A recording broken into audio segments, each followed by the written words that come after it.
Ito po yung ano, yung side mirror ko. Konting problema lang naman yun, sir. Tingnan nyo naman po, may side mirror naman po May ako. controller po kasi nakatayo po, sir. Ganun po po Sir, yun. okay. Ano ang violation yan, sir? Walang side mirror. Nakamodify po tayo. Nakatayo po medical po. Eh, Side mirror.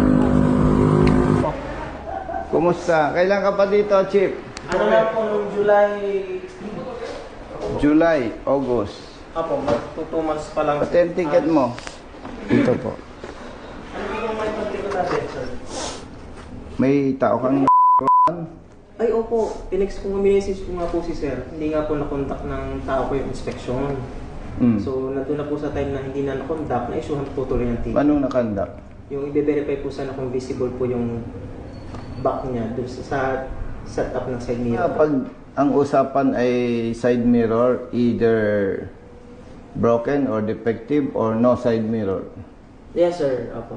Oh, yun nga lang, sir. Nung na-print po ata ni sir is nakatayo daw po yung side mirror.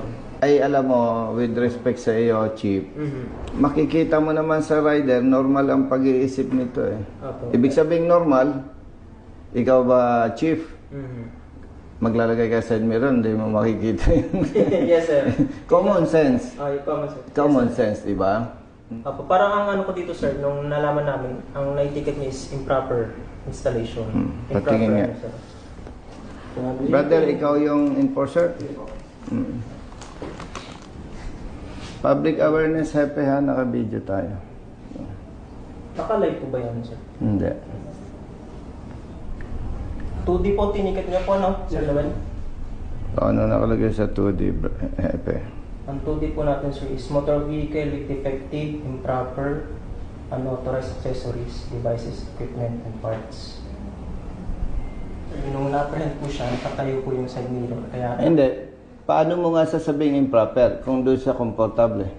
ano, sir, yun po yung side... Sir Noel, no? Gusto niyo pong i-verify yung... Nabanggit ko po kasi na sir na nakatayo nga po yung side mirror na market friend natin. Binanggit ko po sa kanya kung pwede, inspectin po natin sa sakyan, kung pwede po kung upo. To check kung kita po yung nasa likod. Yes. May pwede naman po tayo mag-inspect sir. Kaso po, hindi niya po ako pinasakay para to check. Ang nangyari po, nagalaw na po yung side mirror. Tsaka niya po ako pinaupo to check. Kasi kung magsusukatan tayo, yung mali ng LTO at mali ng motorista, mas malaki ang kasalanan ng LTO eh. Bakit ka mo? Ang daming LTO hindi marunong bumasa ng rehistro. Oh. Ang daming LTO, auxiliary lights. Hindi alam yung tamang pagpapatupad. Oh, may mga kaso pa dyan, Chief, na mali ang nailagay, Brother Matt, sa expiration ng lisensya. Eh, tapos nahuli siya. Expired pala. Pero nakalagay doon yung validity. License card. Papel lang ang ini-issue ng LTO. Nababasa yung papel. Parang bond paper lang. May license card na ba kayo ngayon? Meron na po. Plaka. Ilang taon na. Wala pang plaka. Ngayon lang na-resolve ni DOTR Secretary Dizon. Going release po tayo ng plates. Samantalang pagka walang plaka, nagkabit ng temporary plate, hindi mabasa, titikitan pa motorista. Ibig ko sabihin, Chief, ang hindi maganda kasi, ang daming kapalpakan, ang daming pagkukulang ng LTO, samantalang buo yung side mirror kung nalalaman natin yung public service. Sir, okay ka ba dyan? Baka gusto mong itagilid ng konti, whatever. Public service ba? Parang ang nangyayari, magkakaaway ang motorista at LTO eh. Ano pa? May mga nanghiram lang ng van. Tapos yung mga nakasakay magsishare ng pan-diesel. Kolorom na. Kaninong motorsiklo yung nasa labas? Tingnan ko nga. Sama mo nga ako, Hepe. Motorcycle po na. Sir, sir? Yes. Hindi po. Imagine, LTO compound, pinapayagan ninyo yan.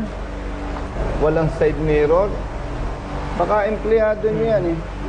Pakicheck nga kung kanino yan. Pa-check kung kanino yan. Hanap ko na. Kanino daw? Kanino daw? JT po pala mga. Okay, tama, Brother Matt. Pa-check mo nga kung rehistrado.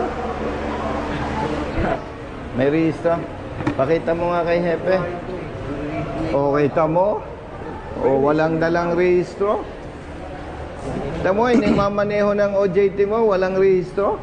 So, dyan pa lang, Hepe, nag-uumpisa pa lang, may pang-aabuso na.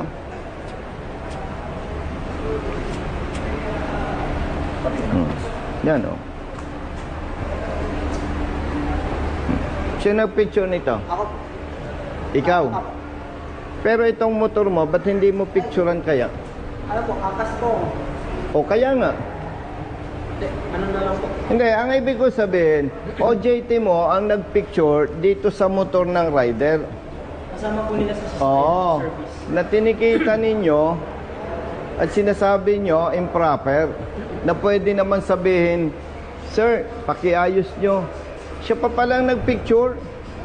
Tapos yung kanyang sinasakyang motorsiklo, walang side mirror. Kayo ang nagpapatupad ng batas, kaunting diferensya, huli.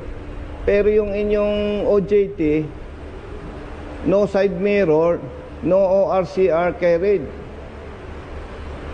O, sa ngalan ng public service, ipacheck mo kung nakarehistro yan.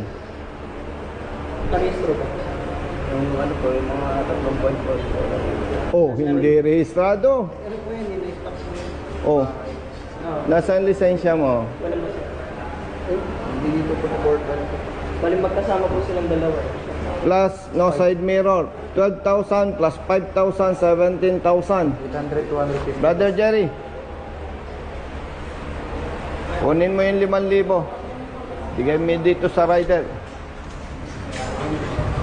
Tatlong... Ay, di po sir.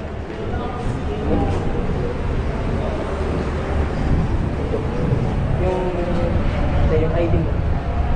Yung ID ko sir. Nabasa po yun. Hindi, yung ano mo, any ID, valid ID. Ayun po. Kunin mo.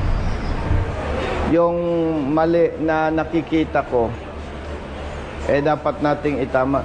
Itong rider, hindi ko na pagkokontesin. Oh, brother. Sige na. Kita mo sir. Sige. Hindi na tayo magko-contest. Sige, talo. No side mirror. Expired registration. Brother, aliga, ikaw ang nagpicture during operation, di ba? Pakipicturean mo na din yung motor mo.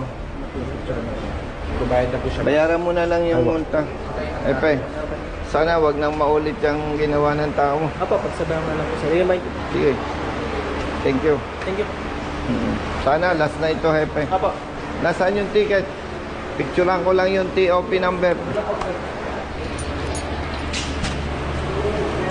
Brother, okay na? Hindi okay sir. Sige. Pasensya na ako nga. Oo. Brother, picturean mo kami tatlo.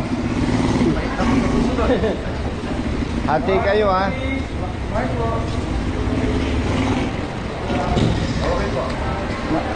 Alam ko, mabigat para sa inyo.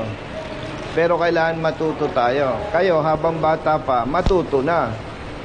OJT kayo, considered employee pa rin kayo. Kaya dapat, kayo yung unang sumusunod. Sige, thank you. Sensya na kayo. Ha?